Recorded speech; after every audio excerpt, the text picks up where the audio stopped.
Unfortunately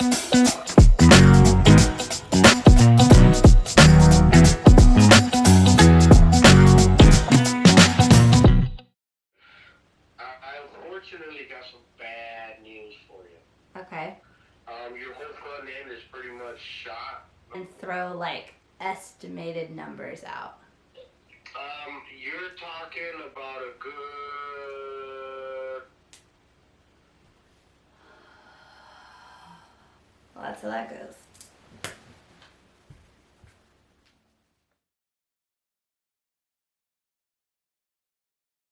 So, I bought that. What?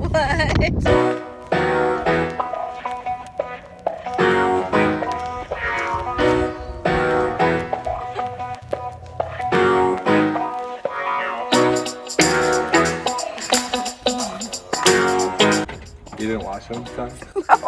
Oh my god, we can't even start the bus.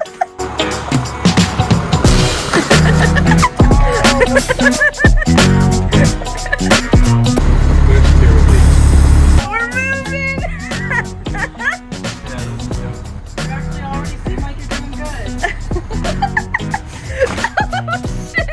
We just picked up my bus and I didn't feel good driving it home yet. I want to practice. Gotta get it from Phoenix to Tucson. My brother's never driven a bus either, but he's got this for me.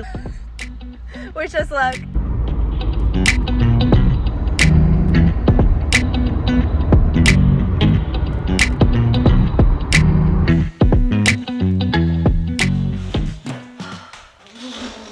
I've been putting off coming out here to film this because it is so stinking cold outside. Also, now that all the insulation's out of here, it's pretty echoey. And I was like, should I film this in the bus? But it would be kind of silly to do a bus update and not do it in the bus. So in my first video, I shared that I bought a school bus that I'm gonna convert into a tiny home. I gotta be honest though, this process has been so much more overwhelming than I could have prepared myself for. A lot of that had to do with the fact that 2 weeks into owning the bus, had the engine blow up. I had gotten it home from Phoenix. I took it in to get like a thorough mechanical inspection, which you're supposed to do that before you buy a bus, but I'm just really dumb and that's not how I did it. I just knew nothing about big vehicles or vehicles in general. Turns out there wasn't any coolant in it at all. The engine pretty much blew up. I was given that bad news through a phone conversation here.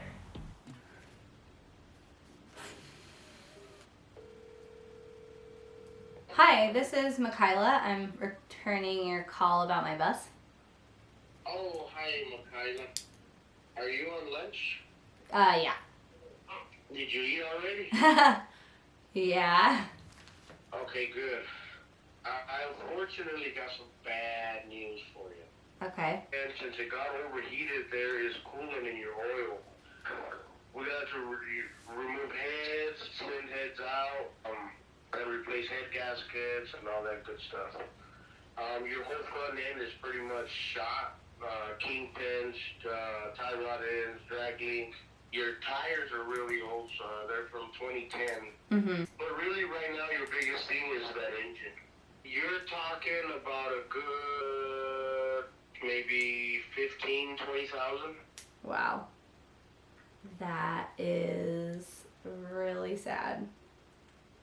So after all that happened, I spent the next couple of weeks potentially giving up on the whole process, searching high and low, figure out if I knew any mechanics that could do this job for less than like $1 bazillion. And I found one and he was amazing. It was at the mechanic's place for quite a while. Just put my head down and went to work at my job to put in as many hours as possible. Pay for that repair, which ended up being $5,000. So let's summarize. I bought the bus back in April of 2022.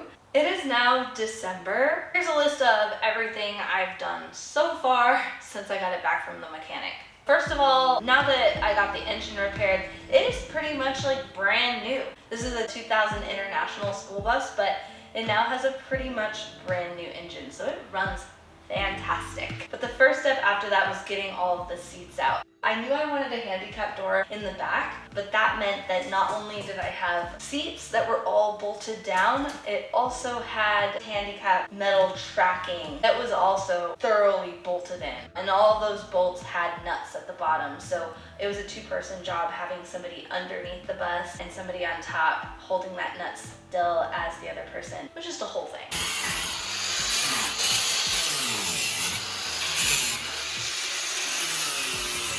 Next was removing all of the wood and rubber off of the ground. That came up pretty easily. The adhesive was really dried up from the rubber and the wood, so it came right up. After that, there was 2 AC units, one in the back, one in the front. Getting the coolant out of there, as well as the actual AC units and the compressor fans underneath, which were bolted in, and then they had these huge tubes and wires and all kinds of stuff that snaked underneath the bus. Wow. Hell yeah. Oh, careful. Woo! After that was the ceiling and wall panels. So there was like metal paneling that went across the ceiling and on the walls, and behind those panels was fiberglass insulation. Some buses have screws that hold them in. I was one of the lucky ones who had rivets. Rivets are pretty tricky to get out. I purchased an air hammer that ended up being awesome. I saw a bunch of other skoolie videos where people were using air hammers to get those out, and it worked really well. It still just was a lot of work, a lot of tedious, heavy work. They're so heavy, by the way. Those ceiling panels were really heavy. We were covered in fiberglass, but now all the fiberglass is out of here. It looks pretty good. There was like no mold or anything gross behind any of it. It just looked really good. It's been quite a roller coaster so far, I'm not gonna lie, but I'm honestly learning so much. For now, it's just keep my head down, work as much as possible to keep making money for the build, and in my free time, build as much as possible and enjoy the process as much as I can as it's happening. I guess that's it for now. I have a couple other videos that I'm working on. I have been enjoying the process of editing and filming, so I'm gonna keep doing it as long as it keeps being fun. Thank you for watching, and thank you for supporting me and this process and my journey. It's freezing in here, so I'm gonna head inside. I'll see you in the next one.